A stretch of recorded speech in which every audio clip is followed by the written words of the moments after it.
Hello friends, welcome back to our channel.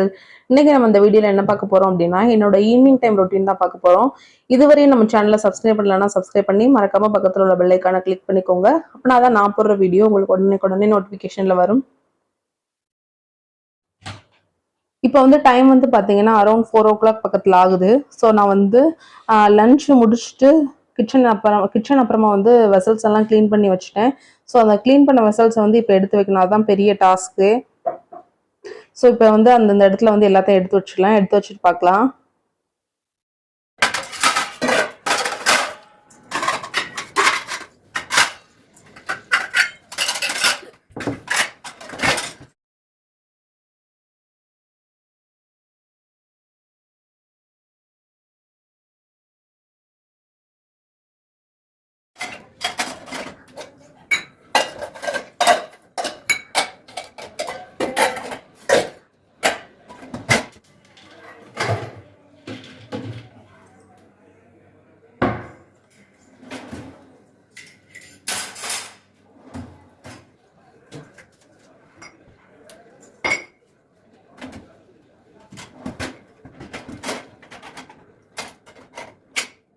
இப்போ வந்து almost பார்த்தீங்கன்னா எல்லா வெசல்ஸையும் எடுத்து வச்சாச்சு. ஸோ அந்த வேலை முடிஞ்சு. அப்புறமா ஒரு பெரிய டாஸ்க் இன்னைக்கு என்ன அப்படின்னா, வீடு ஷிஃப்ட் பண்ணதுலேருந்து வந்து நான் ஃப்ரிட்ஜை வந்து க்ளீன் பண்ணவே இல்லை.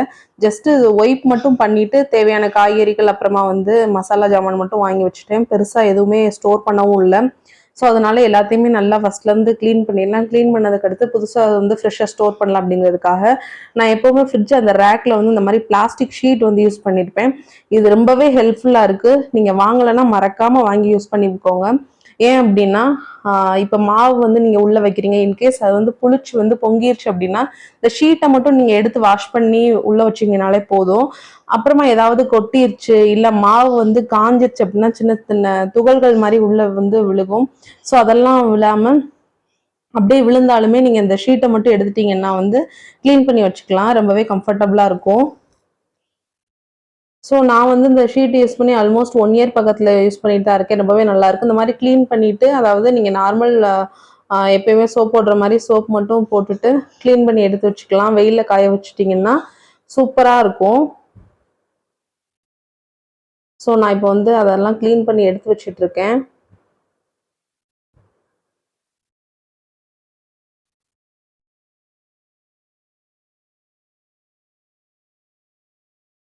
ஸோ எல்லாத்தையுமே க்ளீன் பண்ணியாச்சு. தண்ணியை நல்லா வடிய வச்சுட்டு கிச்சனில் வந்து சின்னதாக ஒரு பால்கனி இருக்குது. ஸோ அதில் வந்து வாஷிங் மிஷின் இருக்குது. ஸோ அது மேலே வந்து ஜஸ்ட் வந்து வச்சுட்டு ஒரு 1/2 hour இருந்தால் எல்லாமே நல்லா ட்ரை ஆயிரும். ஸோ இப்போ வந்து அந்த சைடு உள்ள ரேக்கெல்லாம் எடுத்துக்கலாம். ஆல்மோஸ்ட் ஃப்ரிட்ஜை வந்து ஒரு 3 month யூஸே பண்ணலை அப்படிங்கிறதுனால எல்லாமே நல்லா வந்து ஸ்டக் ஆயிடுச்சு. ஸோ இப்போ டைம் வந்து ஆல்மோஸ்ட் 5 பக்கத்தில் ஆக போகுது அப்படிங்கிறதுனால ஸோ ஒரு காஃபி குடிச்சிட்டு நெக்ஸ்ட் வேலையை வந்து ஸ்டார்ட் பண்ணலாம் அப்படிங்கிறது காஃபி போட்டுட்ருக்கேன். என் பையன் வந்து அப்பளம் வந்து பொரிச்சு கேட்டிருந்தான். ஸோ அதுக்காக அவனுக்கு கொஞ்சம் அப்பளம் வந்து தனியாக பொரிச்சு எடுத்து வச்சுட்டு காஃபியும் குடிச்சு முடிச்சிட்டேன். ஸோ இப்போ அந்த ரேக்கெல்லாம் க்ளீன் பண்ணலாம் அப்படிங்கிறதுக்காக நான் வந்து ரேக் க்ளீன் பண்ணுறதுக்கு பெருசாக எதுவுமே யூஸ் பண்ண மாட்டேன். நார்மலாக வெசல் க்ளீன் பண்ணி யூஸ் பண்ணுற விம் லிக்விட் இருக்குல்ல, அதை தான் நான் யூஸ் பண்ணுவேன். ஸோ ஜஸ்ட் வந்து ஒரு ஒய்ப் வச்சு அதை வந்து எல்லாத்தையும் க்ளீன் பண்ணி எடுத்துக்கிறேன். இப்போ க்ளீன் பண்ணதுக்கு அடுத்து பார்க்கலாம்.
ஸோ இப்போ வந்து ஆல்மோஸ்ட் எல்லாத்தையுமே க்ளீன் பண்ணிவிட்டு கவுத்தி வச்சுட்டேன். இது வந்து ஒரு 2லேருந்து 3 மணி நேரம் அப்படியே இருக்கட்டும். ஒரு 6லேருந்து 7 ஓ கிளாக் ஆப்பில் பார்க்கலாம்.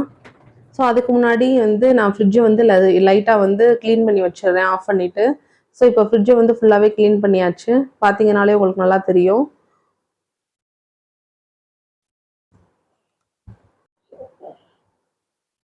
ஸோ இப்போ வந்து பார்த்தீங்கன்னா தேய்ச்சி வச்சது எல்லாமே நல்லா வந்து ட்ரைன் ஆகி நல்லா காஞ்சிருச்சு. ஸோ இப்போ வந்து நம்ம ஃபிட் பண்ணிக்கலாம் ஃப்ரிட்ஜில். ஸோ எல்லாமே க்ளீன் பண்ணி ஃபிட் பண்ணதுக்கடுத்து இப்படி தான் இருக்குது ஓவரால் லுக்கு. இப்போவே ரொம்ப சாட்டிஸ்ஃபையாக இருக்குது.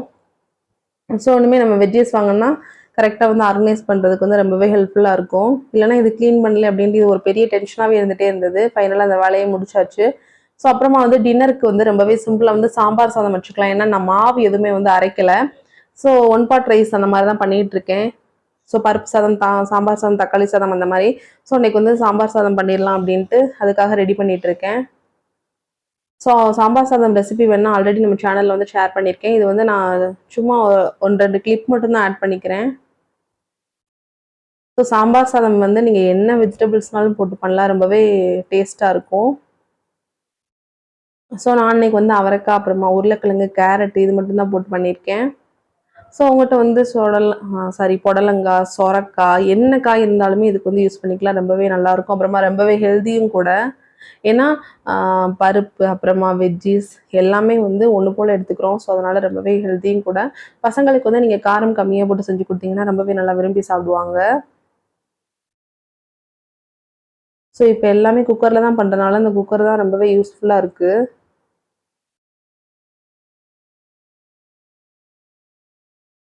ஸோ இப்போ வந்து சாம்பார் சாதத்துக்கு வந்து தாளிச்சு விட்டுட்டா வேலை முடிஞ்சிடும். ஸோ தேவையான அளவு வந்து எண்ணெய் ஆட் பண்ணி இதில் வந்து கடுகு, சீரகம், சில பேர் வந்து வெந்தயம் கூட ஆட் பண்ணுவாங்க. பெருஞ்சீரகமும் சில பேர் யூஸ் பண்ணுவாங்க. ஸோ நீங்கள் ஆட் பண்ணனா பண்ணிக்கோங்க. அப்புறமா ஒரே ஒரு பச்சை மிளகா, அப்புறமா வந்து 2 கார்லிக்கை வந்து கட் பண்ணி வச்சுருக்கேன். அதை ஆட் பண்ணிவிட்டு வெங்காயம் வந்து இந்த ஸ்டேஜில் ஆட் பண்ணிக்கோங்க.